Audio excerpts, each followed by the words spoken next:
갈라 마차도 빨리 그냥 니꺼도 내 강원 얘라 다마이문 하이버시마 이거 까이가 약간 레이드고 강이 한우바 찐티바 아이디 누피 미미가 또 강나라 미국 강해봐 그냥 그냥 강나라 개봐 미미 집부터 또 야도 15할인이래도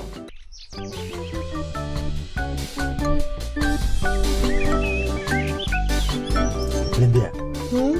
ngasi ganang jarak ya 한감 통과 짜리 따돈버디 아이디 nganu thomu saralai 하우버가 얌 짜이나 adun akhoi da bulare ba hek lebu numi de nang ahong wang tin bija duji 하우버 하이라가 따돈바 치킨 롤리포 치킨 칠리 치킨 비리야니 짜드바 얌나 꾸이 아무튼 짜루시드나 ai pai diri shanda jiga mana khale iman jiga lembi nang ge khang na re je chai pha jal ga dro ni ngasi di gyan tanam tang sana jige dro ga ado samaina achi ko ma pham ji da akhoi ni inchi ori sabun mi yaw gro ba 이바니 강렬것에 자히 파도를 하라가 난기 꽃기 두비시디 우나리 코딩에 좀 꽃걸라 신나까 이기노 lembi nang tu bi wa ham ji ma di pala ni 그이도르게 하이세 lembi musigi tu bi she 이게 ям 너무 뜨느라 봐 섭이네디 호미네라 봐 아이기 이만아바 마khna 마나 시름다이두다 마나 이건데 피름니 아두두나 아인 핵적법 코딩막다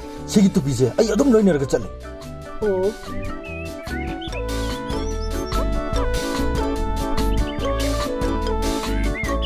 따돈바 아 내심 때 예우네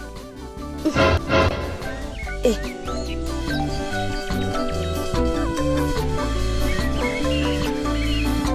아이 아스 한우바 찐티바 낭나 한게 앵원다 앙앙 살 꼬리니네 아스 나티 năng khang nungare handak laina amna idu nang khang netrana kobito aduide hida kapu dagi sam nung gele ini 야래 강해 한우바 찐티바 낭나 자히구마 번당 나리 하기다이네 ai chei kuma badang ai ri 자히구마 번당 나리 베이라 낭기 지라이다 야래 마투 마나네 아이고나 아무 하나 ပေါပေါ커노 강아봐 낭원다 아이는 레비가담 났대 lembi 어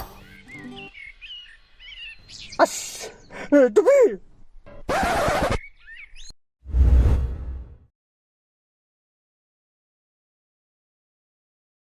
어떻게 거기 레박세 그리는 독도주 아 쇼크는 tubi 뽀글로 저렇게 버지라이제 ngasi sabak paedo세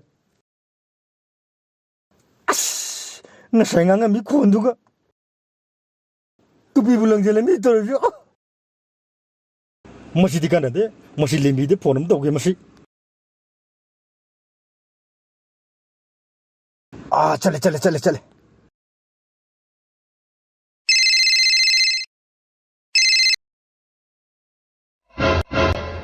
amuk kak de len tawris amuk tok changni masih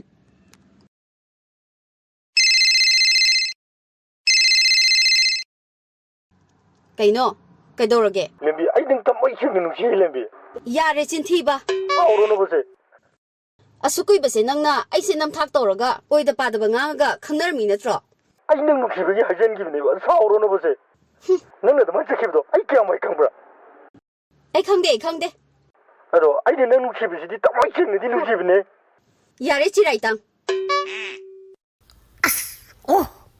lembi nang nei nu khirisi 아이기 섬도 오이래 찌라이도 오이래 능 내부 찌라이 땅에는 핵강만 미급시다 아이 뭐 핵딱하게 내려져 해봐 아이기 전무지디 능 깨보고 믿으면 되더라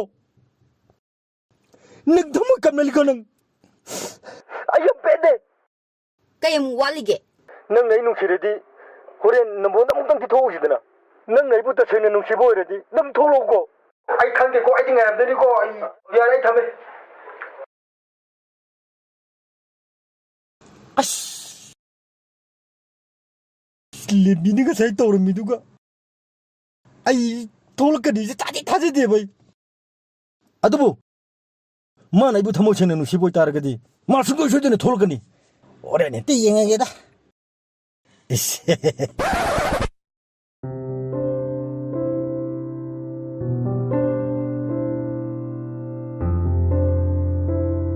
니네 아이 대신 ngasi di kran na pra 야부디 야이부 마주도 khara yak만들어 ꯑꯌꯥꯛꯄꯁꯤꯅ ꯃꯤꯅ ꯈꯔ ꯃꯥꯜꯂꯦ ꯂꯩꯅꯤ ꯑꯗꯨ ꯑꯣꯏꯔꯁꯨ ꯍꯧꯖꯤꯛꯀꯥꯟꯒꯤ ꯆꯠꯅꯕꯤꯁꯨ ꯈꯔ ꯈꯪꯉꯨ ꯀꯩꯗꯧꯔꯒꯦ ꯇꯥꯃꯥꯏꯃꯣ ꯍꯦꯔꯥ ꯍꯛꯆꯥꯡ ꯐꯕ ꯑꯩꯈꯣꯏꯗꯗꯤ ꯑꯅꯛꯄꯁꯤꯅ ꯈꯔ ꯄꯛꯆꯩꯅ ꯇꯧꯅꯤꯗ ꯁꯦ ꯄꯥꯎꯖꯧꯔꯦꯅ ꯁꯨꯕꯨꯛꯇꯪ ꯍꯧꯖꯤꯛꯀꯥꯟꯒꯤ ꯃꯤꯅ ꯖꯤꯝ ꯁꯥꯟꯅꯕ ꯆꯠꯂꯤꯗꯣ ꯇꯥꯃꯥꯏꯃꯨꯁꯨ ꯈꯔ ꯆꯠꯂꯣ ꯖꯤꯝ ꯁꯥꯟꯅꯕ ꯀꯩ ꯋꯥꯊꯤꯅꯦꯃꯤ ꯃꯣꯏꯅ ꯄ꯭ꯔꯣꯇꯤꯟ ꯅꯨꯡꯇꯤꯟ ꯈꯔ ꯆꯠꯁꯜꯂꯒ ꯃꯑꯣꯡ ꯃꯥꯜꯍꯟꯕꯒꯤ ꯋꯥꯅꯤ ꯍꯦꯛ ꯆꯥꯕ ꯂꯦꯞꯄꯗꯅꯦ ꯑꯗꯨꯝ ꯁꯨꯝꯃꯦ ꯁꯦ ꯄꯥꯡꯒꯟꯗ ꯂꯝꯖꯦꯟꯗ ꯆꯥꯡ ꯍꯦꯛꯇ ꯌꯦꯡꯅꯁꯤ ꯑꯩꯈꯣꯏꯅ ꯍꯦꯛꯇ ꯂꯥꯛꯆꯔꯛꯀꯗꯣꯔꯤꯕꯅꯤ ꯍꯦꯔꯥ ꯇꯥꯃꯥꯏꯃꯨꯁꯤꯃ ꯑꯁ ꯑꯌꯣ ꯑꯁ ꯀꯩꯅꯣ ꯌꯥꯝ ꯀꯟꯅ ꯏꯂꯩꯗꯨꯕꯣ ꯑꯌꯣ ꯑꯁ ꯉꯁꯥꯏꯗ ꯑꯀꯥꯟꯊꯧ ꯁꯥꯔꯤ ꯃꯌꯥꯝꯗꯨꯒ ꯁꯕꯥꯟꯗꯨꯒ ꯃꯦꯃꯦ ꯅꯪ ꯁꯥꯎꯔꯅꯨꯕꯁꯦ ꯃꯦꯃꯦ ꯑꯩ ꯍꯌꯦꯡꯗꯒꯤꯅꯦ ꯖꯤꯝ ꯁꯥꯟꯅꯔꯒ ꯍꯛꯆꯥꯡ ꯐꯖꯅ ꯊꯥꯒꯅꯦ ꯑꯩ ꯅꯪ ꯍꯥꯏꯕꯗꯤ ꯏꯜꯂꯒꯦꯕ ꯃꯦꯃꯦ ꯁꯤ ꯅꯪ ꯁꯥꯎꯔꯅꯨꯕ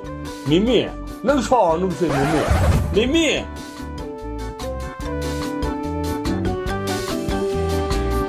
야우리가 샌다지가 아마 그 길림이네 올해 뭐 탕탕 건질렀더나 내가 올해 도움 납세라니 그이나 놈 소리시나 라라 정서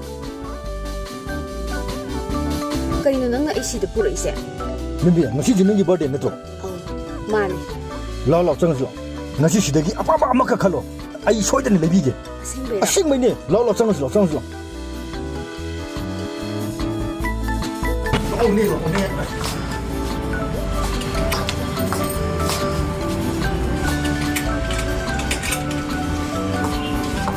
까지는 걸리지 못이 짱만 들어세 그제이지디 싸우더라 영도 시대다 본 칼로 짱만 들어서 볼까 이거네 하나 받아보면 칼로네 아마 아두주 그제자 이 도세 이중지 너무 짜로지 아마 칼로 시대다 본 파자방 칼로 가더라고 아이고 그냥 싸워보미노 아 칼로 신이 그런 홍동 말이네 생베야래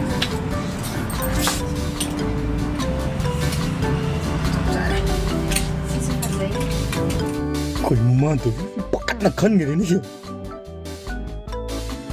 시부일로 오세 반자 들어세 지금 짭짜든지 뻑짜거든지 지금 인감단이 룸들이 시비네 난 해비고 실로시다는 거 뭐 짭짜리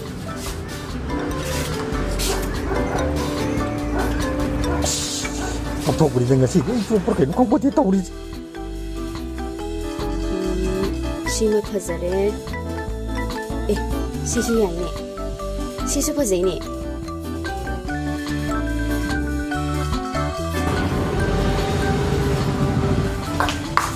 시시 로이빠 제 실로이로 비게다가 호이 로이롱도로 난 실로이로 저러 시제 그이노 로드데 그이노 아이 농원도 시제 싸움 걸래 하이도 농원도 시 무슨 먹는다 짜다 보내지 농원도 짜다 아이도 보내지 아이기 사이소 아이 이사 강을 로우리니 야니 시백도 백도비래 내가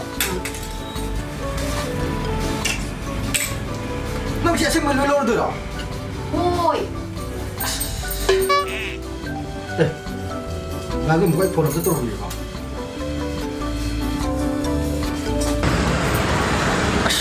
아니 해비디 아마 그때 내가 하리도 아니 무슨 머리 뭔가 간절해 봐 마신이 비질로라디 아이 좋아 보이니 마도 닝고 통어 가나데 강로 죽고 있는 게 이제다 마시디 또 오는 바동 말래 마 오는 게 이제 잘 하고 있게 그다이도 너네만 도크리시바 시넬로요 봐 이제 아토파 로비기도 와리바 가자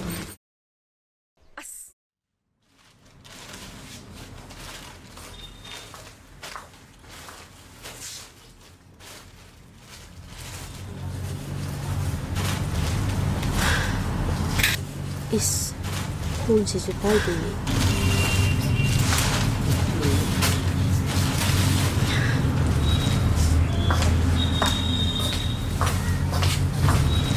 ꯄꯣꯠꯁꯦ ꯁꯤꯝꯇꯪ ꯂꯧꯔꯒꯦ ꯁꯤꯃꯗꯤ ꯂꯧꯖꯔꯔꯣꯏꯒꯦ ꯀꯩꯁꯨ ꯀꯥꯏꯗꯦꯗ 이제 QR ꯀꯣꯗꯇꯣ ꯑꯝꯇ 시대 텔립시대 ꯑꯗꯨꯝ ꯂꯧꯕꯤꯔꯣ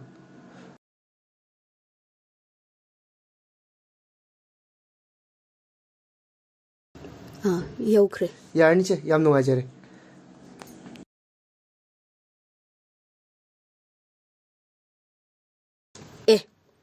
ꯂꯩꯗꯒ ꯂꯩꯔꯝꯗꯦꯅꯦ ꯃꯁꯤ ꯅꯨꯄꯥꯁꯦ ꯑꯣ 마기도 ꯑꯩꯅ ꯄꯣꯠꯁꯦ ꯂꯩꯕꯁꯤꯗ ꯁꯦꯜ ꯊꯤꯕ ꯉꯝꯃꯣꯏꯗꯕꯒꯤ ꯇꯧꯔꯤꯅꯦꯕ ꯐꯅ ꯑꯗꯨꯝ ꯐꯔꯦ ꯑꯁꯤꯒꯨꯝꯕ ꯂꯥꯏꯔꯁꯨ ꯗꯠꯅꯕ ꯅꯨꯄꯥꯁꯤꯗ ꯂꯩꯗꯣꯏ ꯁꯔꯨꯛꯄꯨꯗꯤ ꯅꯝꯕꯔꯒꯁꯦ ꯂꯣꯏ ꯗꯤꯂꯤꯠ ꯇꯧꯒꯦꯗ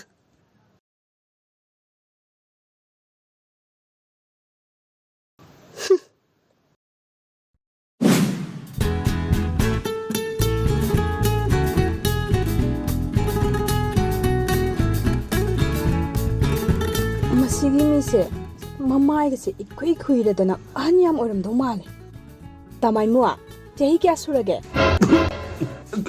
ꯀꯨꯟꯊ꯭ꯔꯥꯃꯥꯊꯣꯏ ꯀꯨꯟꯊ꯭ꯔꯥꯅꯤꯊꯣꯏ ꯑꯗꯨꯃꯥꯏꯅ ꯁꯨꯔꯝꯃꯅꯤ ꯑꯁ ꯊꯥꯗꯤ ꯌꯥꯝ ꯊꯥꯖꯗꯦꯗ ꯌꯥꯝ ꯊꯥꯖꯗꯕꯒꯤ ꯋꯥꯔꯣ ꯊꯥꯖꯩꯗ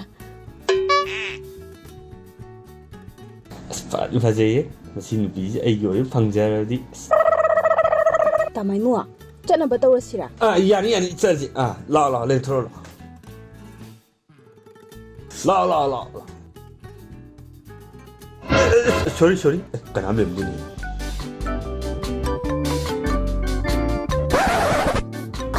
ꯄꯨꯡꯁꯦ ꯌꯧꯈ꯭ꯔꯦꯕ ꯑꯩꯈꯣꯏ ꯃꯥꯅ ꯁꯣꯏꯗꯅ ꯉꯥꯡꯉꯅꯤꯕ ꯃꯤꯃꯤ ꯅꯪ ꯀꯔꯤꯝ ꯈꯟꯒꯅꯨ ꯀꯩꯗꯧꯔꯒꯦ ꯑꯩ ꯉꯁꯤꯒꯤ ꯅꯨꯃꯤꯠꯁꯤꯗ ꯊꯦꯡꯅꯅꯦ ꯅꯪ ꯌꯨꯝ ꯌꯧꯅꯕ ꯊꯤꯟꯅꯤ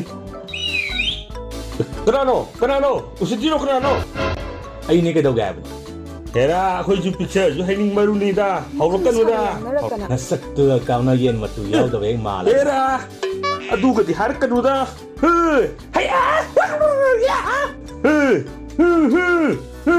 ꯁꯛꯇꯥꯁꯤꯒ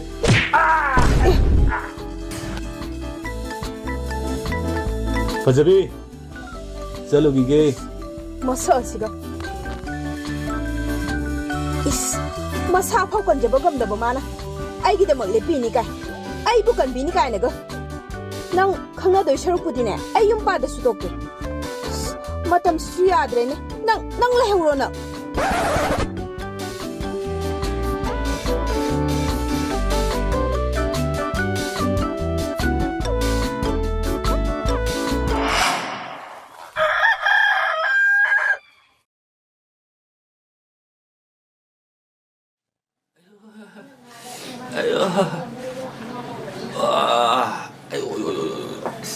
Kali mu tau ayu nganta sida mu nami tu de to green car mane to kari tau rogi nang bo ta ngana khoi sai saling da gunda ang thong tat lam ni kari no ha jibo no kan mu matam no ha jibo o ngang da waram do khoi sai ga hobe be martin ge chapane du gunda dum thengna na ma nang torom ni nang di nung da waram de da matam le te ta nung da du nari mi nang dia tao nang na maro ma pare se ado no sai di ngana dum thilam mo mai tau rogi 강리도 이 간다고도 마사줄 내려는데 폰주 빠르기들에 또 가이나 너무 말이 또 이 마탐사이도 tao nang kai na bodu pala kai tao thamo yam sai te tao cái đâu lên nâng đâu mà tao patat le na lam thopi ram ne tao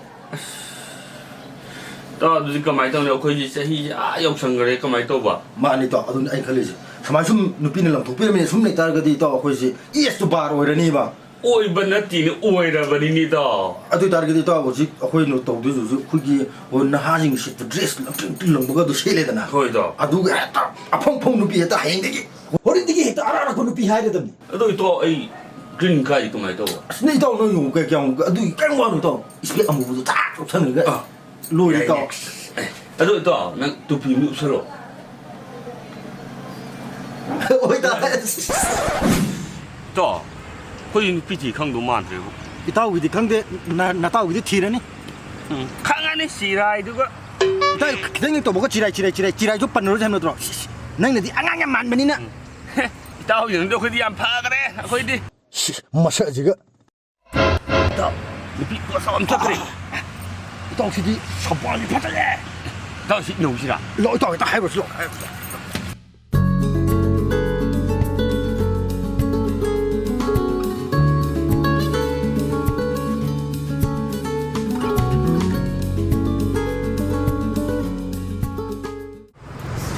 mang chali bi nu ja o jinglo shaktam do amuk ta di yang je khi ge 뿜뿜 따버 사바니 빰봄명에 탐보니 나로 사반더 삼랑군나까 아무개나 닝티레 박항 터모이 숨핫비 누자능기 마이통도 아묵다이디 eng제키게 사노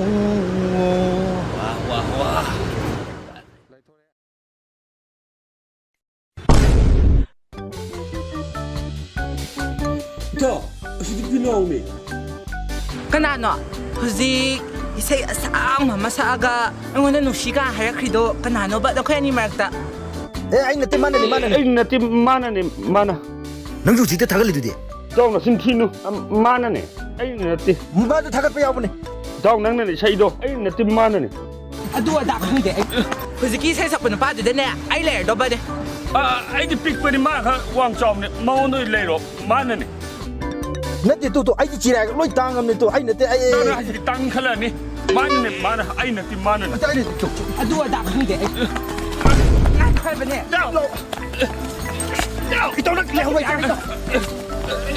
ꯅꯪ ꯑꯁꯤ ꯅꯨꯄꯥꯁꯦ ꯑꯩꯒꯤ ꯁꯦꯝꯕꯤꯒꯦ ꯍꯥꯏꯕ꯭ꯔꯥ ꯁꯦꯝꯕꯤꯔꯣ ꯍꯥꯏꯕ꯭ꯔꯥ ꯁꯦꯝꯒꯦ ꯑꯩ ꯁꯦꯝꯒꯦ ꯍꯦꯛ ꯁꯦꯝꯗ꯭ꯔꯕ ꯅꯈꯧꯔꯤꯁꯦ ꯃꯦꯠꯂꯒꯅꯦ ꯍꯥꯠꯀꯗꯕꯅꯤ ꯈꯪꯉꯣ 이다오 이다오 이다오 엄마 말모 tumba 말모 tumba 말모 tumba 말모 tumba tumba 말모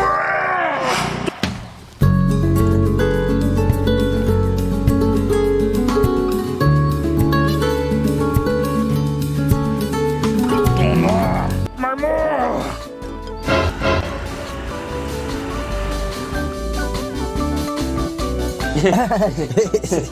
Kaya tawis na hanatang sida.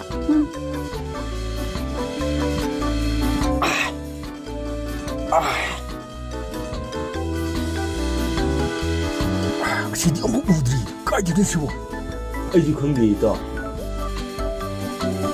ꯇꯥꯎ ꯄꯥꯝꯃꯦꯕ ꯍꯦꯛ ꯆꯠꯂ ꯑꯁꯤꯅ ꯕꯤꯖꯤꯒ ꯍꯥꯏꯆꯤ ꯌꯦꯡꯉꯣ 이따ꯎꯗꯤ 부추 주주주드나 넌가 자너로 아이 이따오라게 ꯏꯇꯥꯎ ꯆꯤꯔꯥꯏꯗꯨ ꯆꯥꯟꯅꯕ ꯋꯥ ꯉꯥꯡꯉꯨ ꯑꯁꯤ ꯑꯩꯒꯤ ꯄꯥꯔꯒ ꯄꯛꯀꯗꯕ ꯁꯤ ꯎꯔꯦꯗꯅ ꯁꯦ ꯑꯩꯈꯣꯏꯒꯤ ꯄꯥꯔ ꯄꯛꯀꯗꯕ ꯀꯅꯥꯅꯣ ꯂꯥꯛꯏꯁꯤꯅ 하이또 너트로 시보 해뚱 머리 사나그래 해뚱 까마이 강내잖아 아두디 더 하이또 데다 한거지라 야 나 당고 줘 하이또 야 완다 기로 야 머리 와네 그래도 그 뜻이 하이또 난거 우리 머리 샤고도 어쩌기도 아두 까이드는도 는 까마이 강내 하이또 아두도 냠냠 강내 누구도 와 네티 아이기 많이 네티 하이또 아이기니고 아이기 해뚱 많이 네티 아이기 ꯑꯩꯈꯣꯏ ꯅꯥꯀꯟꯗ ꯌꯨꯝ ꯑꯅꯧꯕ ꯑꯃ ꯍꯣꯡꯉꯛꯄꯗꯣ ꯗꯨꯀꯥꯟ ꯑꯅꯧꯕ ꯑꯃ ꯍꯣꯡꯉꯛꯄ ꯂꯩꯕꯗꯣ ꯑꯗꯨ ꯃꯣꯏꯒꯤꯅꯦ ꯑꯗꯨ ꯌꯥꯝꯕ ꯑꯣꯏꯅ ꯌꯥꯝ ꯄꯥꯝꯃꯒꯅ ꯑꯗꯨꯗꯩ ꯍꯥꯏꯅꯧ ꯆꯠꯂꯒ ꯆꯠꯂꯦ 두건 안우가 하이또 해지 용 버른 이모시 알아 또 저번에 지금 알고 강대 아이 찔래 찔래 이제가 아들이 더 너는 하이도 봐 하이또 이기도 아사시드나 또 많이 아직도 오랜만에 아시더라 이따 혹시 소리 인터프라이즈가 양 타래 또 통로리니 또도 보이네 아주 바보 통로리지 뭐 그래도 그러잖아 이따 나이부터 걸으세 나이부터 걸으디 방문이시 또 나 방도 이제 아이들아 너 너희는데 아이니 또 이따 시간랑 나가노 2 hours later.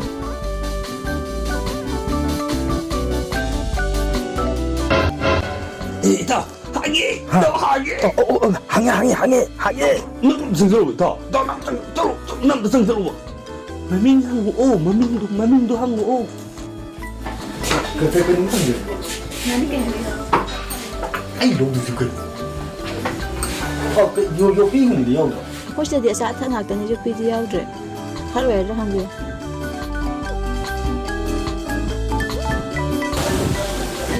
아니 이거 뭐 너무 좋을 거야 지금 Kaya ba? cái xin tiền nó sẽ tụi anh nồng là hàng mà cái miếng cầu để không Aygiro. Nintiri. TV TV ya đấy TV Kayna sinupasibu nahan lambida charam ina habu nupadu natrane. Manida. Laura abo. Laura phone number. As nati. Maming ni. As nang phone number lo hariga. Se phone number duna ne. Hore Laura je. Hujiki maming khang ni ne yare ke to. Dei ta maming khang ri yare.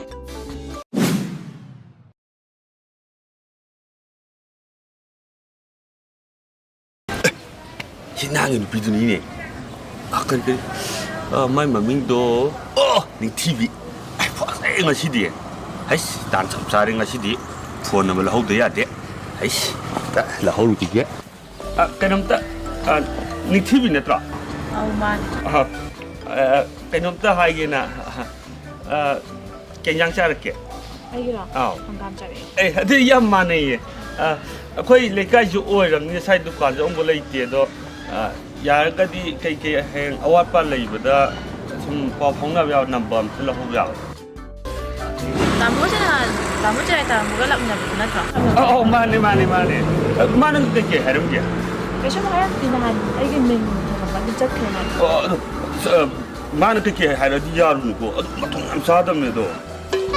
Am yang ngo bu ne do. Do yaragadi awat pa sum hang do hang jin number do am ta. Main wari saji kon mamu. Man ai kangen da bide. Moi ni matan da gede taule ne mi. Yani yam nungai Ta jaye. Kangen ni da ma. La. Nang ga wari chap tan chara de ni. Kai ni do. Oh, lupi siga nang ga uji lona de taule ne na ai kangen da bida. Kai di no he mi chum de lambi thing na da kanyang sha ye hangam bani. Kani yang cara ke hangbu sok chang ori cha ga do. Ha, adu ka phone de pu thok na. Nang number lo ra. Lo di kai di number lo di do.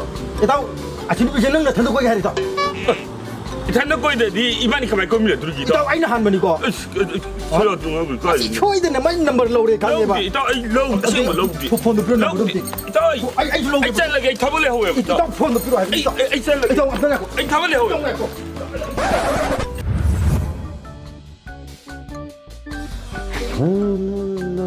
Kwamta he karino nang na ai uraga khangaga sen ke tawri die Kwamta sagi tawun kari kwano bisne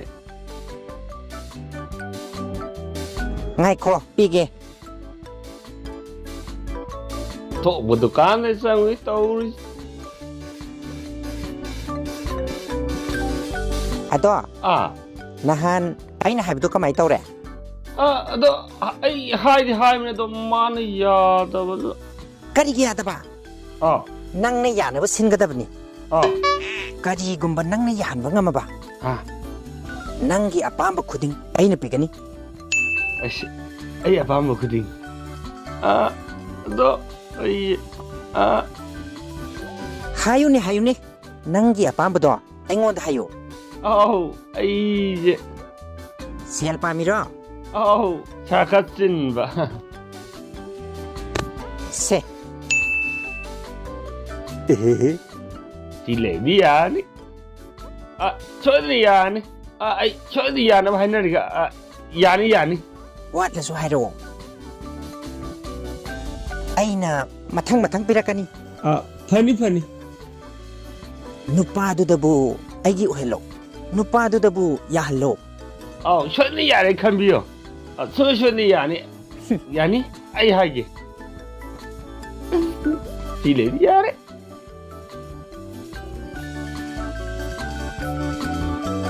Sioi di TV tiếp lấy vật quản ra ni. He kai no mangi do. Ai kai no ne ai. Se. Paisa. Yare. Yare da khan biro. Ya handra ba ko. Ai tau ge. No han gi do nang ka gunu. Ahoi. Saram masado pet long ne me khara ga ne. Ha tok san. Me kha bi yani ai chodri yani yana bu sin ge.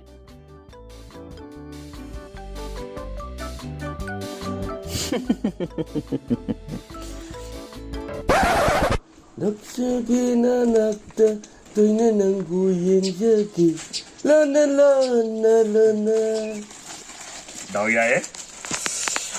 TV ba đi tao với những cái gì ꯀꯩꯅꯣꯝꯗꯤ ꯂꯩꯅꯤꯡ ꯂꯩꯔꯝꯕꯅꯤ ꯁꯦꯟꯅ ꯁꯦꯟ ꯄꯥꯏꯗꯕꯅꯤ ꯃꯗꯨꯒꯤ ꯕꯤꯅꯥꯎꯗꯨ ꯇꯣꯞ ꯄꯤꯁꯜꯂꯤ ꯑꯩꯁꯨ ꯇꯣꯞ ꯂꯧꯁꯜꯂꯤ ꯒꯤꯐꯁꯤꯕꯨ ꯇꯣꯞ ꯂꯩꯊꯣꯛꯏ ꯑꯩ ꯀꯥꯟꯗꯦ ꯃꯗꯨꯒꯤ ꯇꯣꯝꯕꯗꯨꯅ ꯍꯥꯟꯅꯗꯤ ꯑꯩ ꯍꯥꯟꯅ ꯄꯤꯍꯧꯔꯤꯌꯦ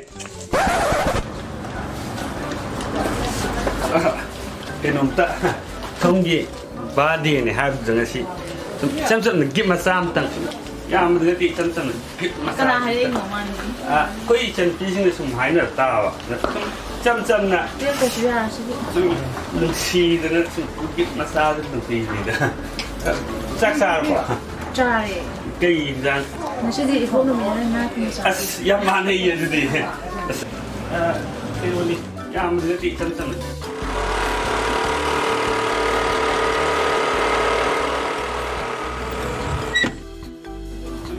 ꯅꯨꯡꯁꯤꯗꯅ ꯒꯤꯐ ꯃꯆꯥꯗ ꯅꯨꯡꯁꯤꯗ ꯌꯥꯝ ꯅꯨꯡꯉꯥꯏꯔꯦ ꯑꯗꯨꯗꯤ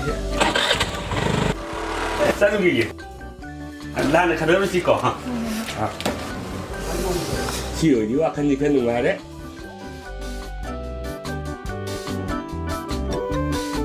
ꯀꯅꯥꯅꯣ ꯁꯤꯗ ꯆꯪꯉꯤꯁꯦ ꯀꯩꯅꯣ ꯅꯪ ꯑꯩ ꯐꯣꯟ ꯇꯧꯕ ꯍꯥꯏꯁꯦ ꯀꯩꯒꯤꯅꯣ ꯑꯩꯔꯣ ꯑꯩ ꯉꯁꯥꯏꯗꯩ ꯊꯕꯛ ꯁꯪꯕꯗꯅꯦ ꯇꯥꯍꯧꯗ꯭ꯔꯕ ꯑꯁ ꯑꯩꯗꯤ ꯀꯩꯀꯩꯅꯣ ꯈꯜꯂꯨꯔꯦ ꯀꯩ ꯈꯜꯂꯤꯕ ꯅꯠꯇꯦꯗ ꯁꯨꯝ ꯑꯁ ꯀꯩꯁꯨ ꯅꯠꯇꯦ ꯃꯥꯏ ꯈꯨꯅꯨ ꯅꯨꯄꯥ ꯑꯣꯏꯔ ꯃꯥꯜꯂꯤ ꯍꯌꯦꯡꯁꯤꯕꯨ ꯅꯪꯕꯨ ꯁꯪꯕ꯭ꯔꯣ ꯅꯍꯥꯟꯈꯩꯁꯨ ꯎꯗꯦ ꯃꯁꯤ ꯏꯟꯊꯣꯛ ꯆꯥꯈ꯭ꯔꯦꯗ ꯃꯥ ꯑꯃꯨꯛ ꯈꯪꯅꯕ ꯑꯣꯏꯔꯝꯃꯣ ꯀꯥꯟꯗꯦ ꯁꯤꯗꯤ ꯑꯩꯈꯣꯏ ꯏꯇꯥꯎ ꯇꯝꯃꯨꯈꯤꯒꯦ ꯑꯃꯨꯛ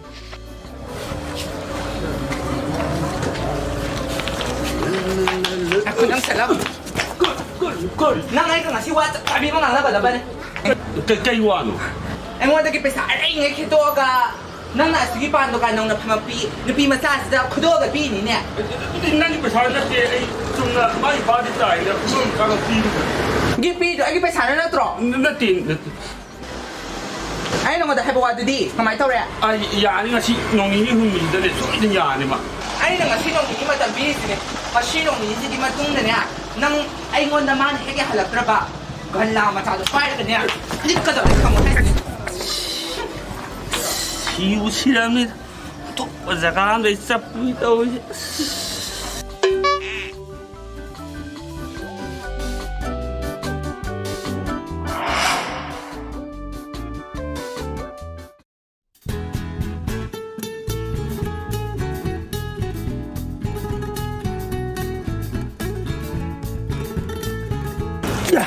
ꯈꯪꯉꯤ ꯆꯥꯕꯁꯤꯗꯤ ꯅꯪ ꯀꯥꯏ ꯑꯩꯁꯦ ꯅꯨꯡꯇꯤꯒꯤ ꯂꯝꯕꯤ ꯆꯠꯂꯤꯁꯤꯅ ꯈꯪꯗꯕ꯭ꯔꯥ ꯅꯪ ꯅꯨꯡꯇꯤ ꯆꯠꯄꯗꯨ ꯅꯠꯇ꯭ꯔꯣ ꯑꯩ ꯉꯥꯏꯔꯝꯃꯤꯁꯦ ꯑꯗꯣ ꯑꯗꯨ ꯑꯣꯏꯇꯥꯔꯗꯤ ꯉꯁꯤꯗꯤ ꯀꯣꯏꯊꯔꯨꯁꯤꯅ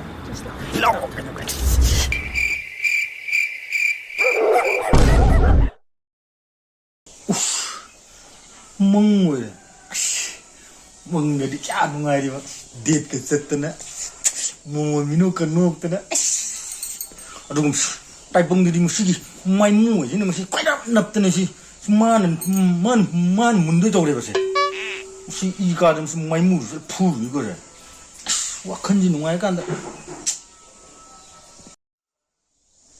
ꯀꯥꯟꯗꯦ ꯗꯦꯠ ꯃꯈꯥ ꯆꯠꯊꯔꯨꯈꯤꯒꯦ ꯁꯤꯗꯤ ꯋꯥꯈꯜꯗ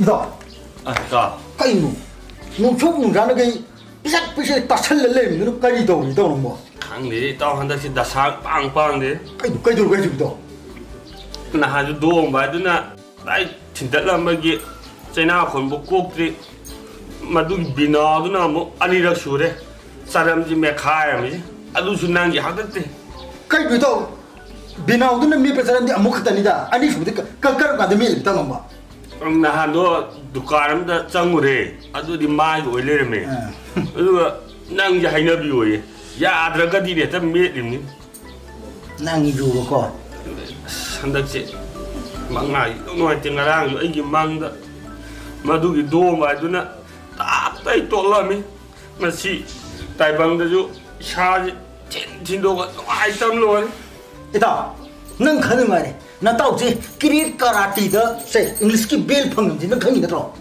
ꯀꯔꯝ ꯀꯥꯟꯗ ꯑꯩ ꯏꯇꯥꯎ ꯃꯃꯥꯡꯗ ꯐꯪꯉꯤ ꯑꯁꯤ ꯌꯥꯁꯦ ꯏꯇꯥꯎꯁꯦ ꯑꯩ ꯀꯩꯝ ꯍꯥꯏꯒꯦꯁꯦ ꯁꯦ ꯃꯊꯪꯗꯗꯤꯅꯦ ꯃꯥꯒꯤ ꯊꯣꯡꯕꯧꯗ ꯍꯦꯛ ꯊꯪꯅꯔꯕ ꯁꯦ ꯅꯪꯒꯤ ꯅꯇꯥꯎ ꯃꯤꯡ ꯄꯜꯂꯨ เช่แล้วก็ยังตัวมุกก็วมเลยวันนี้ตัวมุกก็ถึงหนุนใจไหนจะน่าเต้าหนีกี่ตัวอีกต่อ เจ้าไอ้ให้กันดิ แล้วจะให้อยู่ ให้อยู่นี่ต้องมาดูทุ่งต้องพูดกันต่อ น่าเต้าเลยน่าเต้าจะผ่านว่าดูกิริกาติดอังกฤษกี่เบลนี่กี่ตัวแกเอ๊ะ มาดูมีตัวต้องพูดว่าไอ้ทั้งหมดเปลี่ยนกันตรง ไอ้ นี้ต่อ นี่กี่ตัวมีต่อ เฮ้ยนายกบนั่งก็ตัวใบจ้ะ เอามัน น้อยไฟตะกี้มีเป็นสักปิ๊กปะไม่มูกผมนะยำพ่อเวไปตัวใบจะนั่งล่ะ นั่นที่ไอ้ที่พักดี มาหน่อยพ่อไอ้จะได้เฮ้ย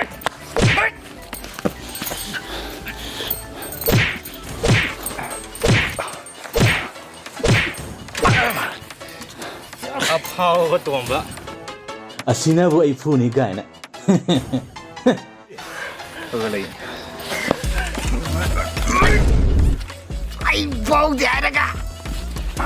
ติงวัดนะปามบองเลยไกลตัวบ้าที่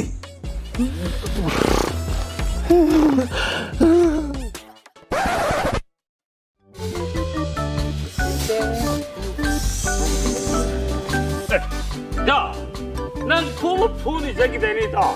통으로 이제 컴퓨터 틀어먹어. 야, 내 많이 따위노. อีต่อไอ้จุพันกันที่คนน่ะนี่ต่อ 어디다? อ่ะต่อคงมันช่วยป่ะอ่ะต่ออีต่อทุ่มมันทุ่มจะล้มนี่ 너다, 마두기 토마이바 미다. 닌 TV 두칸에 마야히 같은 난 녹슨 캔들레 하고. 아이 미친 우라브니다. อีต่อมาตุกี้ทุ่มมันดูนะทุ่มมันกี่อยู่จุดมิดกรีนการอะไรดิอ่ะอีต่อมันจะทำยังไงดูนะมันกี่เนี่ยทำมันจะจ่ายเลยต่ออ่ะต่อมึงนี่ใครวันนี้ฉันเอาดิโน่ป่ะ 더, 아주 따뜻해. 민다네, 난 우비와니. 그게 하나만 어디 아주 강대. ทำมันจะจ่ายเลยต่อกูอีต่อมาตุกี้ทุ่มมันดูต่อปาร์ตมิดไม่ยากเลยต่อ 덤비게 동네 더, 덤비게 동네. อ่ะดูอีต่อไอ้คนที่ใจแบบไม่ชักใช่กงหนูอีต่ออีต่อก็ได้ที่ทุ่มจุดเลยต่อ 너 빨리 줘. 뭐또 토마이바 누빠도 내지. 너 자수. เราในชื่อต่อ 자수. เราต่อ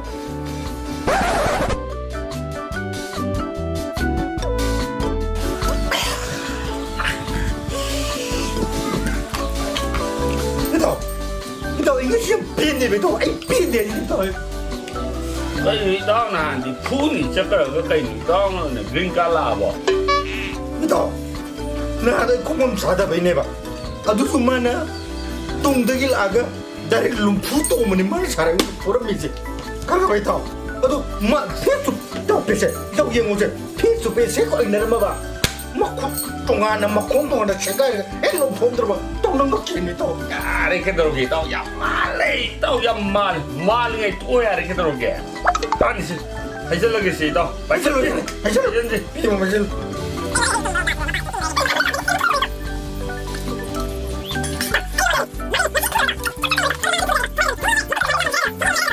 Ay wanda, kupat na karaga, wala na pagkilim ni.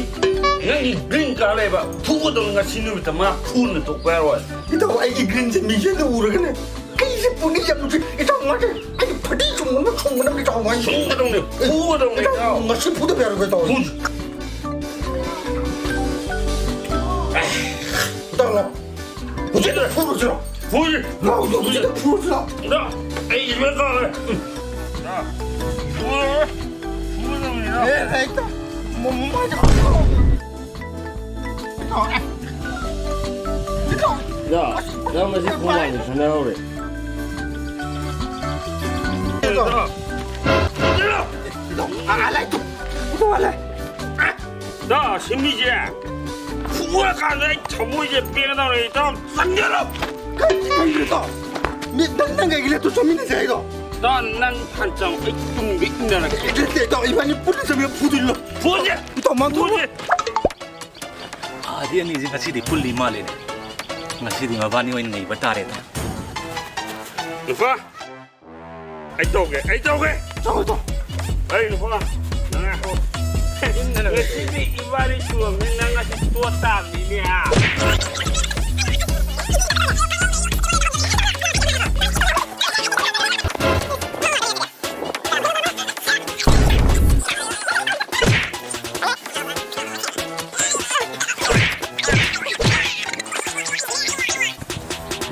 Ngao rồi mà nó phu ní cái. Dala hoy.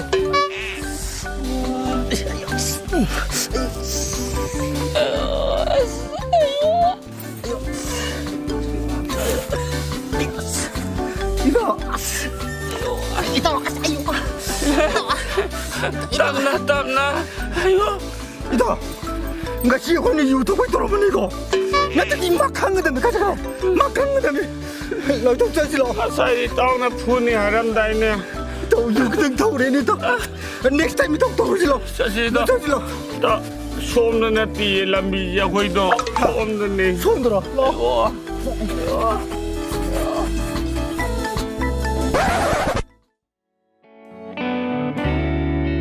자, 아이디 영사 이로 왼파.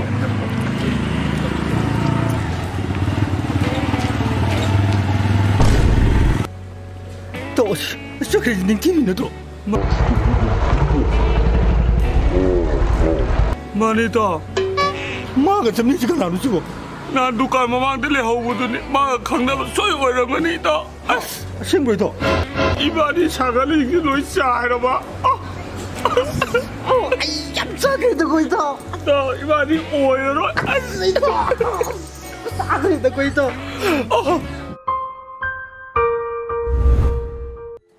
너, 야 이리 와, 야 이리 와. 찍는 지야, 난 이디. 알레. 야. Ha. Ai ma, ko di ni nang bo chi bi. Nang na ti tong to ba do kai no. Ai le di si di. Ai ko le bi re lo re. Nang ni de mak ta na sum lang gi de mak ta ai le di si di kai no ne. As nang go.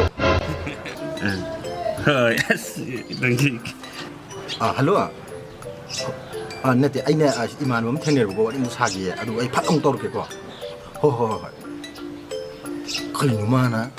Ah, phalang de nap ga. Nuk te ne ke te ji. Ma shi ni pi uri shari ma le ne. Oh, ma ju nu pi gon ma ai mon dai dok tra ba. Khang ne ni na nang si di nang kuran ba pha ge ba nang. Kai de ba nang gi da. 야 이만한 바 꾸이는 법 방어다 봐. 완전 안 만. Nang ni na ma na ba ko ina pa phar di do nang ju khunok to nang na ma na ba ki khunok ne te do. 냥도지 누워라 두디에. 피 거용 거니냐. Na te he ko de ka iman ba ne ai ga ne. 얘기 나봐 뒤엔게. 피 거에 그거는 두기 또. Phari ko re ne nang ka do ba ne. 어이 거에 너. 능디 강한 로 봐. 아이 피 강나가 난 거기 해라. Oh, nang de mai khali boy ne. Phare. Nang nang il hongo yau ro ye khang da nang. 파리가要不要的？要不还得，第二嘞，파리冲要不要还得？파리。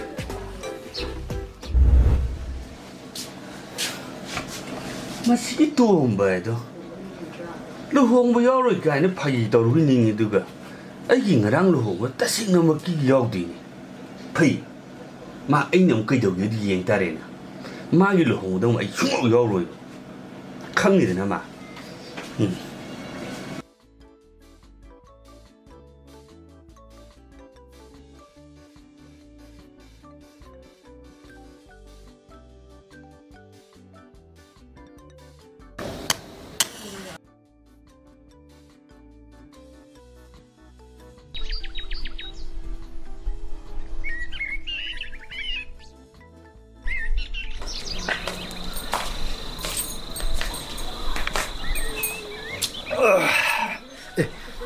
Quay tao thì đơn xin được đi siêu đây.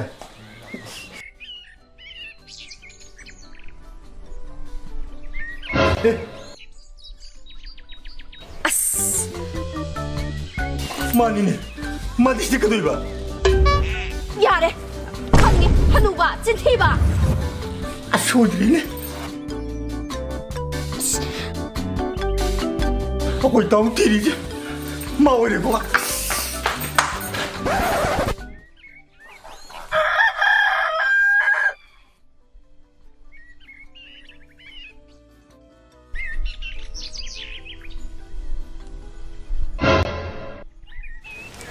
Lệ.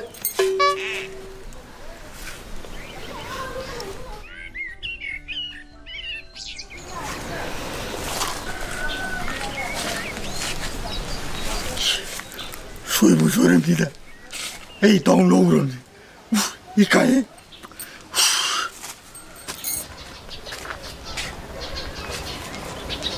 마시부 아이는 나한 라이 탕메이 탈링에도수 탕나베이데 레이람 ngasisu mu aikhoi kondongsidagi thore nati mai sibu akhoi thangnaba yumsibu moigi oijalo as oiramadi aidi onthokna haina roidorida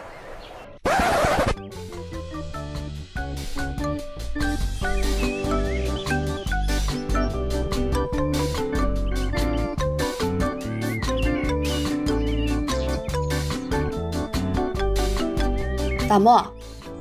Tamo. Hao. Hangun.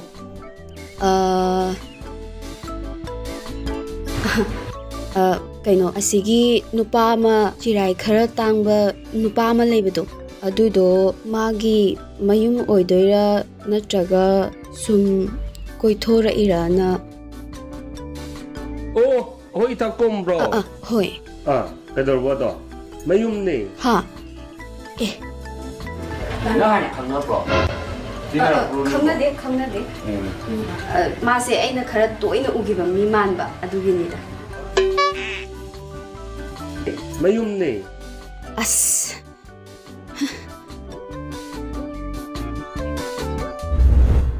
Chatli mapang khuding aina. Leirami aigisu thamoida lengdana. Leirami aigisu thamoida lengdana. Ngarang ni bondu du lo hong mani. Aigi de sumana yawam damni ai su yaw lo yaw de. Imana bai de numini ni thau su yaw thu bani. Senju phangye. Sin du nuai. Ma di nuai mani. Ma khong tie mani aina ga yaw dram ni na. An chang gi ge. Kai da buta kaza da shi na. Koino.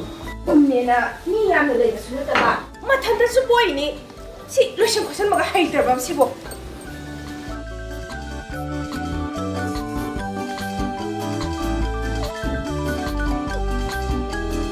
Mà cô xin ạ, chạy chạy rồi.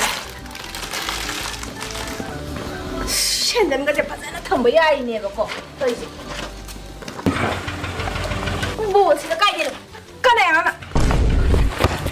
Cay nó này. Aku ni terlak saya ke drum ni. Tao mày muốn gì mà? Asung thing nai tauri. Koi tao krai ha jin la sing mu lo lu to yu. Da san. Sina muk sida kamai le rami ba.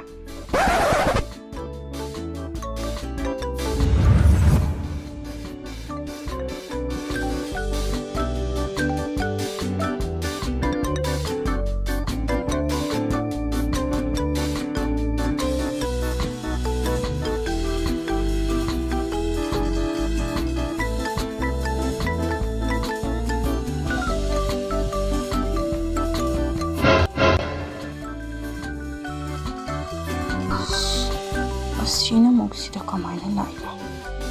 Koino.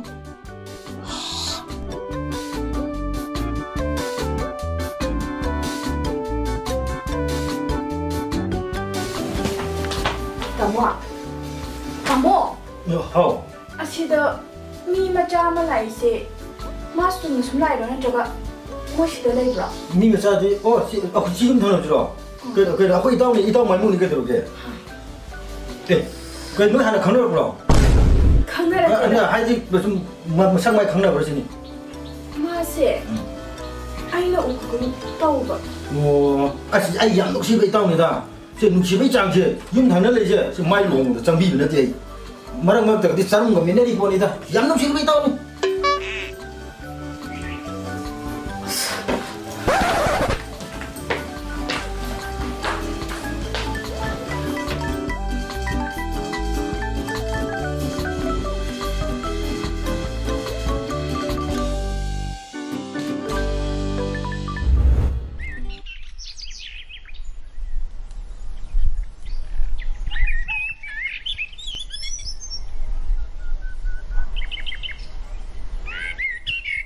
Mui mộc đồ ở mà lên nè.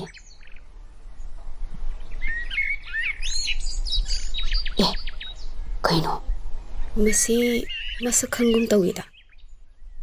Masibo yaman kreda. Asibo.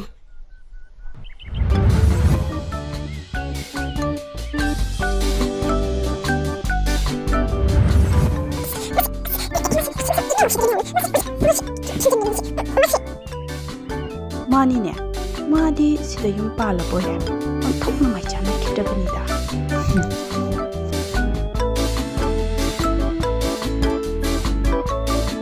ꯀꯔꯤꯅꯣ ꯃꯥꯅ ꯁꯦꯠꯂꯤ ꯆꯥꯔꯤ ꯃꯌꯥꯝꯁꯤꯕꯨ ꯃꯤ ꯊꯕꯛ ꯇꯧꯕꯗꯕꯣ ꯉꯔꯥꯡꯗꯤ ꯇꯞꯇꯥꯏ ꯀꯦꯁꯜꯂꯕꯅꯤꯅ ꯑꯩꯅ ꯃꯁꯛꯁꯦ ꯈꯪꯉꯨꯗ꯭ꯔꯤꯅꯦꯕ ꯌꯥꯝ ꯇꯧꯕ ꯃꯥꯜꯂꯦ ꯃꯥꯏꯁꯦ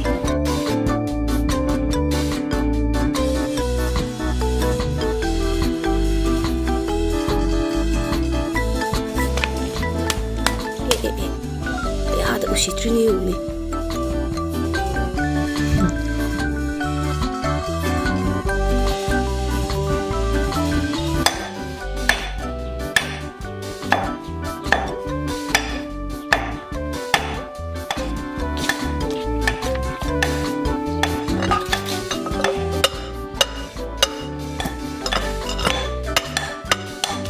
마기세 마나 힌다 야데 하베 모음이네 밑지 엄청나 나다우레다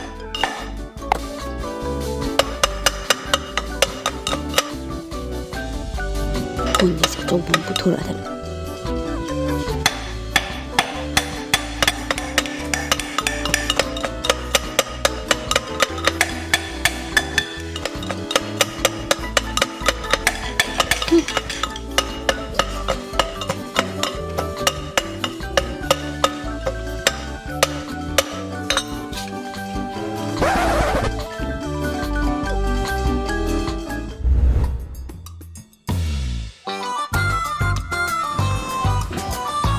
ngare lottery am phawjal laktana nongal ma kam lok thiep pani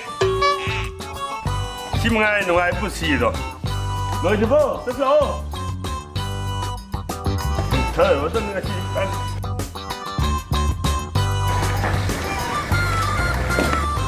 ꯑꯩꯗꯤ ꯉꯁꯥꯏ ꯂꯣꯏꯔꯕꯅꯦ ꯑꯗꯨꯗ ꯇꯥꯃꯣꯅ ꯁꯥꯕꯤꯕ ꯂꯤꯛꯁꯦ ꯉꯁꯤ ꯁꯤꯔꯛꯑꯒꯦꯅ ꯍꯦꯛꯇ ꯁꯤꯖꯜꯂꯛꯑ ꯊꯣꯛꯂꯛꯑꯕ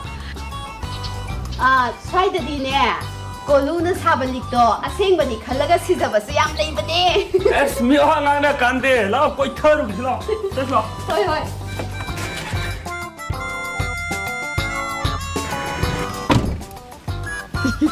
Tarsi.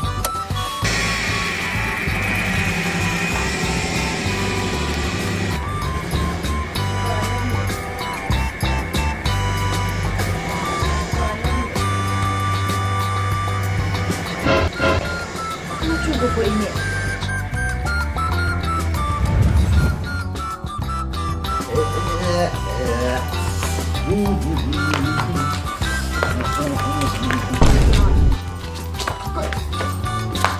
제가 정말 제 놈이 까지 뭐니 뭐지 뭐 뭔가 너가 라간지도 미군데 에테에테 또 오신 비고 까지 뭐지 뭐 나뭐 모르겠노 ꯅꯪꯕꯨ ꯁꯤꯁꯦ ꯁꯅꯥ ꯁꯦꯝꯕꯅꯤ ꯍꯥꯏꯗꯥꯏꯅꯦ 마네 너 섬랑기ꯗꯃꯛꯇ 자기 ꯀꯌꯥ ꯇꯨꯡꯁꯤꯟꯖꯔꯒ ꯑꯩꯅ 너 섬랑기ꯗꯃꯛꯇ 사ꯕꯅꯤ ꯁꯤꯁꯦ ꯁꯅꯥ ꯁꯦꯝꯕ ꯑꯣꯏꯔꯗꯤ ꯃꯆꯨ ꯀꯣꯏꯁꯦ ꯀꯣꯛꯈꯤꯒꯗ꯭ꯔꯣ ꯍꯩ ꯃꯆꯨ ꯀꯣꯛꯄ ꯑꯣꯏꯔꯝꯃꯣꯏ ꯆꯨꯕ ꯑꯣꯏꯔꯝꯒꯅꯤ ꯃꯣꯏꯒꯤ ꯀꯔꯤ ꯁꯦꯡꯅꯕꯗꯣ ꯑꯗꯨꯝ ꯁꯦꯡꯕ ꯌꯥꯕꯅꯤ ꯅꯆꯤꯟ ꯑꯁꯨꯛ ꯌꯥꯝ ꯊꯤꯕ ꯅꯨꯄꯥꯗꯣ ꯅꯪ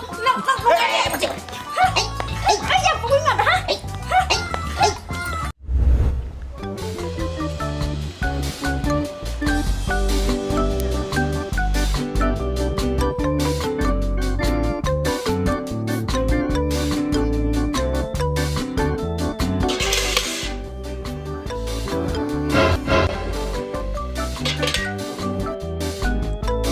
ꯐꯤꯕꯝ ꯁꯛꯇꯥꯁꯤꯒ ꯕꯥꯇꯤꯜ ꯑꯅꯤ ꯈꯤꯇꯪ ꯊꯥꯡꯕꯁꯤꯗ ꯁꯤꯡꯂꯤꯅꯤ ꯀꯥꯏꯅ ꯎꯇꯨꯞꯃꯨꯛꯀ ꯆꯥꯎꯔꯗꯅ Dera hawgadi hawgare hawjiki mariam ta linnadrabnina miwadi ngarusida ꯑꯩꯁꯨꯅꯦ ꯅꯪꯉꯣꯟꯗ ꯂꯩꯍꯧꯗꯕꯁꯦ ꯂꯥꯏꯕꯛ ꯌꯥꯝ ꯐꯔꯈꯖꯥꯠꯅꯤ ꯋꯥꯏ ꯑꯗꯨꯝ ꯁꯪꯉꯦ Dema nang lahawdo ya phaido nang yengnarudi buko aina lawyu nupije sanani sana seba athi to thagajani ꯑꯣ ꯑꯩꯈꯣꯏ ꯅꯨꯄꯥꯁꯨꯅꯦ ꯅꯪꯒ ꯌꯧꯅꯔꯒꯗꯤꯅꯦ ꯌꯥꯝ ꯊꯤꯅ ꯐꯈ꯭ꯔꯖꯥꯠꯅꯤ ꯅꯨꯄꯥꯅꯤ ꯅꯨꯄꯥ ꯌꯥꯝ ꯊꯣꯛꯑꯦ Hera almaidi hainarusida ahoju picture sune araibadi natte hani maru ꯐꯤꯕꯝ ꯁꯛꯇꯥꯁꯤꯒ ꯕꯣꯔꯥ ꯎꯆꯤ ꯍꯦꯛ ꯃꯥꯜꯂꯗꯅ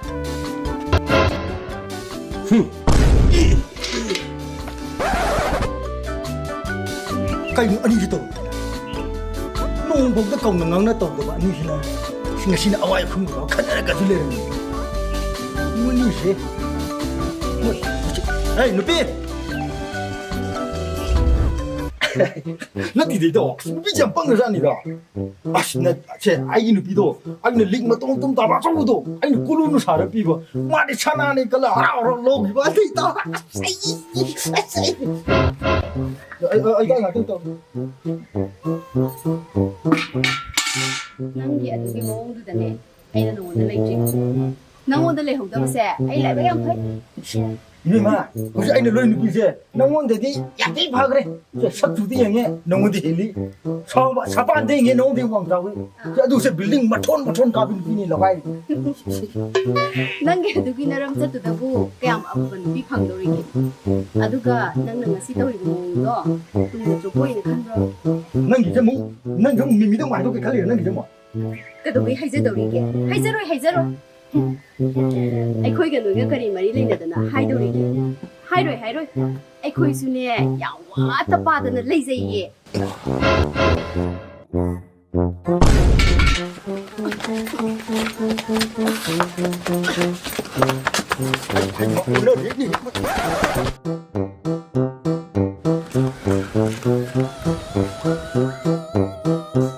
ꯀꯔꯤꯅꯣ ꯑꯅꯤꯁꯤꯅ ꯉꯁꯤ ꯇꯧꯔꯝꯃꯤꯁꯤꯅ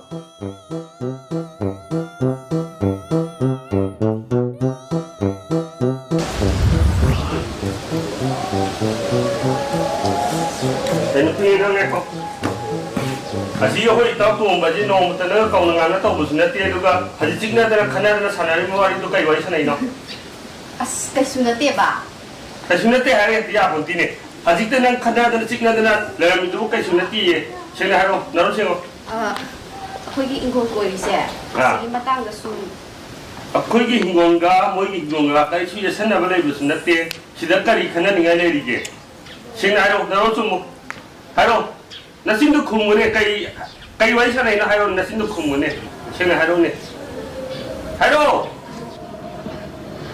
ꯍꯣ ꯑꯩꯒ ꯈꯪꯅꯔꯝꯃꯦ ꯑꯩꯒ ꯅꯨꯡꯁꯤꯅꯔꯝꯃꯦ ꯀꯩꯅꯣ ꯍꯥꯏꯗꯨ ꯑꯁꯦꯡꯕꯩꯔꯣ ꯀꯔꯤꯅꯣ ꯍꯥꯏꯁꯤꯕꯣ ꯑꯩ ꯆꯤꯡꯅꯕ ꯀꯨꯏꯔꯕꯅꯦꯕ ꯅꯍꯥꯟ ꯅꯣꯡꯃꯗ ꯑꯩꯈꯣꯏ ꯏꯇꯥꯎ ꯇꯣꯡꯕꯒꯤ ꯃꯔꯝꯗ ꯌꯥꯝ ꯀꯨꯞꯅ ꯍꯪꯉꯝꯕꯅꯦꯕ ꯑꯩꯈꯣꯏ ꯏꯇꯥꯎ ꯇꯣꯡꯕꯗ ꯑꯝꯇ ꯑꯁꯦꯡꯕ ꯑꯝꯇ ꯈꯪꯉꯨꯒꯦꯗ ꯍꯣꯏ ꯏꯇꯥꯎ ꯂꯩꯇ ꯃꯥꯜꯂꯦꯅ ꯇꯧꯔꯤ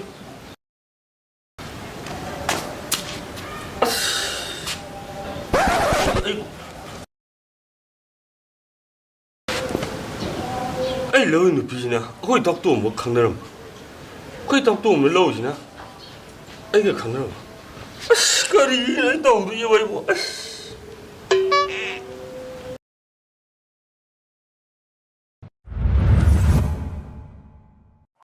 ꯉꯥꯏꯈꯣ ꯅꯪ ꯑꯩꯈꯣꯏ ꯅꯨꯄꯥꯒ ꯈꯪꯅꯔꯝꯃꯦꯕ ꯀꯅꯥ ꯍꯥꯏꯕ ꯑꯣ ꯅꯪꯒꯤ ꯅꯨꯄꯥꯅꯅꯦ ꯃꯥꯡꯒꯣꯟꯗ ꯐꯝꯃꯒ ꯃꯨꯝ ꯁꯣꯟꯕꯗꯣ ꯑꯗꯨꯗ ꯈꯪꯉꯤꯕ ꯍꯣꯏ ꯈꯪꯅꯔꯝꯃꯦ ꯄꯠ ꯇꯠꯄ ꯁꯨꯅꯤꯡꯗꯕ ꯅꯨꯄꯥꯗꯣ ꯅꯪꯒ ꯊꯦꯡꯅꯔꯛꯄ ꯅꯠꯇ꯭ꯔꯣ ꯅꯪꯒꯤ ꯅꯨꯄꯥ ꯊꯣꯛꯇꯕ ꯉꯁꯦꯞ ꯃꯥꯟꯕ ꯅꯨꯄꯥꯗꯣ ꯑꯗꯨꯁꯨ ꯑꯩꯒ ꯈꯪꯅꯔꯝꯃꯦ ꯅꯨꯄꯥ ꯊꯣꯛꯃꯟꯗꯗꯅꯦ ꯑꯩꯅ ꯂꯪꯊꯣꯛꯑꯝꯕ ꯑꯩ ꯅꯨꯄꯥꯁꯨ ꯅꯪꯒ ꯈꯪꯅꯔꯝꯃꯦꯕ ꯑꯣ ꯈꯪꯅꯔꯝꯃꯦ ꯅꯪꯒ ꯊꯨꯡꯅꯕꯗꯣ ꯃꯇꯤꯛ ꯌꯥꯝ ꯆꯥꯏ ꯃꯁꯤ ꯍꯦ ꯁꯝꯒ ꯄꯥꯏꯔꯛꯀꯅꯨꯗ ꯁꯝ ꯌꯥꯝ ꯀꯦꯜꯂꯤ ꯑꯣ ꯑꯗꯨ ꯑꯣꯏꯇꯥꯔꯒꯗꯤ ꯉꯛꯁꯝꯗꯣ ꯑꯣꯏꯅ ꯄꯥꯏꯕ ꯇꯥꯔꯦ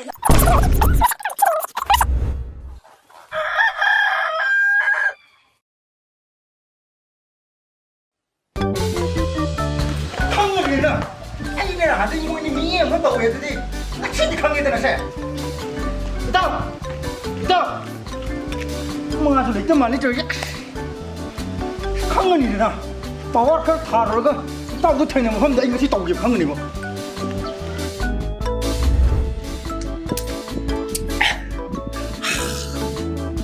ꯑꯩꯅ ꯆꯤꯡꯅꯔꯤꯁꯤ ꯀꯨꯏꯔꯕꯅꯦꯕ ꯑꯩꯅ ꯊꯕꯛ ꯍꯜꯂꯛꯄ ꯈꯨꯗꯤꯡꯒꯤ ꯃꯔꯛꯇ ꯑꯩꯒꯤ ꯏꯇꯥꯎꯒ ꯑꯩꯒꯤ ꯅꯨꯄꯤꯒ ꯃꯤꯌꯦꯡ ꯈꯔꯅ ꯆꯜꯂꯝꯃꯦ ꯑꯗꯨꯕꯨ ꯍꯧꯖꯤꯛꯇꯤ ꯑꯩꯅ ꯆꯤꯡꯅꯕꯗ ꯆꯨꯝꯃꯝꯃꯦꯗꯅ ꯑꯩꯒꯤ ꯏꯇꯥꯎꯒ ꯑꯩꯒꯤ ꯅꯨꯄꯤꯒ ꯃꯃꯥꯡꯗ ꯃꯔꯤ ꯂꯩꯅꯔꯝꯕ ꯑꯣꯏꯔꯝꯃꯦꯅ ꯑꯗꯨꯕꯨ ꯉꯁꯤꯗꯤ ꯑꯩꯒꯤ ꯏꯇꯥꯎꯗꯣ ꯑꯩ ꯆꯞ ꯆꯥꯅ ꯑꯩ ꯄꯥꯎꯈꯨꯝ ꯄꯥꯝꯃꯦ ꯑꯩ ꯏꯇꯥꯎꯗꯣ ꯉꯁꯤꯗꯤ ꯃꯥꯏ ꯃꯅꯥꯛꯇ ꯆꯠꯂꯒ ꯆꯞꯇꯕ ꯄꯥꯎꯈꯨꯝ ꯑꯃ ꯂꯧꯗ꯭ꯔꯤ ꯃꯈꯩꯗꯤ ꯑꯩꯒꯤ ꯊꯃꯣꯏꯗ ꯆꯥꯛꯏꯕꯁꯦ ꯑꯩ ꯁꯤ ꯃꯩꯆꯥꯛꯁꯤꯃꯗꯤ ꯀꯣꯛꯄ ꯉꯝꯃꯔꯣꯏ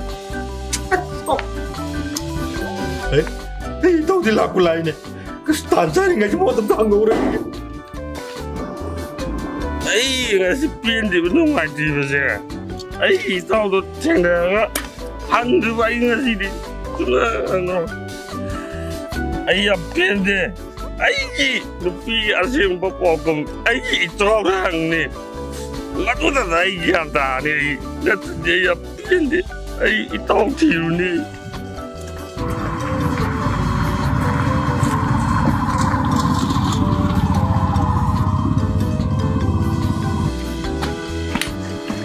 다 그냥 나 이렇게 하이하는 거예요 또 아이주 또 되네 그런 거 할래 아이주 또 누가 많이 걸리네 하요 또 시제 나오다 와지 하요 없는 데 그렇게 내 처음에서 또 아이주 아이번 없는데 또 지금 아이 렉킹 그니 또 해요 또 타이완이 또 하요 또이 하이도 이까지 또나 하이도 와도나 하요네 또 에스 그럼 그럴 수 있다 또 하요 또 이하게 봐. 너 에이 빌런비야. 이따가 강렬하면 해봐. 에이 문내칸 너 이따 패양도 강렬하면 이다. 이따 와도 하는 것들이 있어. 아이고 그러지 또. 또 뭐 덤들이 아이지 빠딱리네 봐. 어이다. 말해 건데 다 또 왜리니? 이러고 세. 아이지 지라이지. 지라이지 합탁들이 막아 이까이너리. 이따 알래 뭐좀만 이야기를 내띠 또. 징나봐. 꼬꼬이. 아이고 그러더라. 나 이제서 나 그디 먹자. 게임 걸로는 또 그만해. 아이고 또 왕방기 봐 또. 한국에도 아이고 누피 미미가 또 강남에서 강해봐. 또 그냥 그냥 강남에 개면 미미지 또. 나 양시고 할인이래도 이제 석비 왕한 소리에서는 아티도 오늘 또 위기만 하더니 너무 다이네 하면서 말하고 이야기만 했지 아무것도 이야기도 아이 양고 있는 로이나마 방대 아이 야 비엔데서 아이 그 너에다 가슴이 들어서 빨리 딴 걸로는 이번에 유 라이브 때문에 간두어지 뭐네 또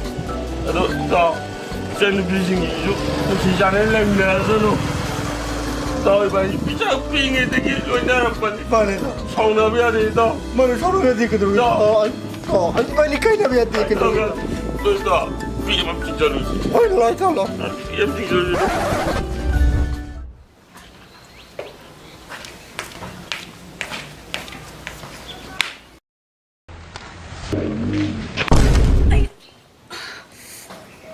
이마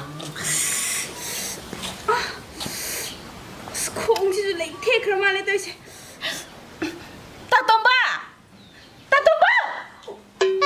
cái đàn chắc khăn vào đâu mà chị bỏ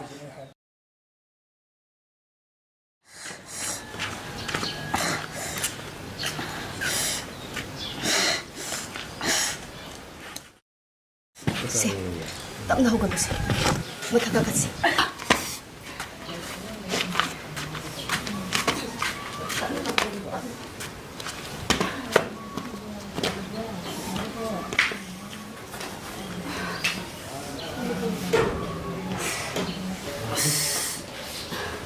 그만이 또 그러는 시고 시리 순금다보다 콩새 레이티 그런 말에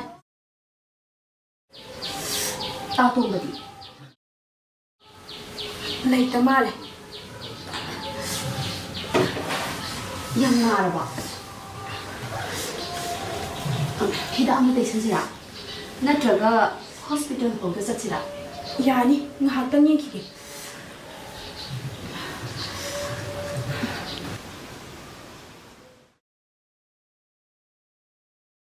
lembiya akhoi mamang da sawnakhiba warongnakiba nungainadaba mayamdo madu punamaksinda kauthoknaraga akhoi nusinana leminase yumdum poktongnaga leisilaga sawnaraga lebase nungaite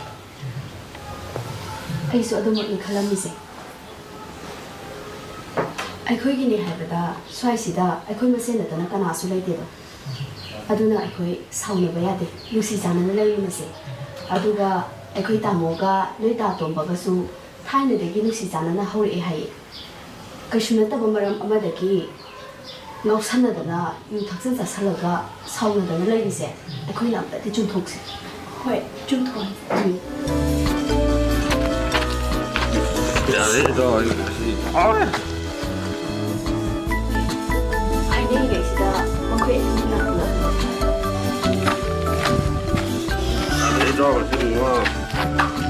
ꯀꯩꯅꯣ ꯃꯣꯏꯕꯥꯅꯤꯒꯤꯅ ꯍꯪꯒꯩ ꯄꯩꯅꯗꯅ ꯂꯩꯅꯕꯅꯦ ꯑꯗꯨꯒ ꯉꯁꯤꯗꯤ ꯌꯥꯝ ꯍꯔꯥꯎꯅꯒ ꯂꯥꯛꯃꯤꯟꯅꯕꯅꯦ ꯍꯣꯏ ꯉꯁꯤꯗꯤ ꯌꯥꯝ ꯍꯔꯥꯎꯅ ꯂꯥꯛꯇ꯭ꯔꯣ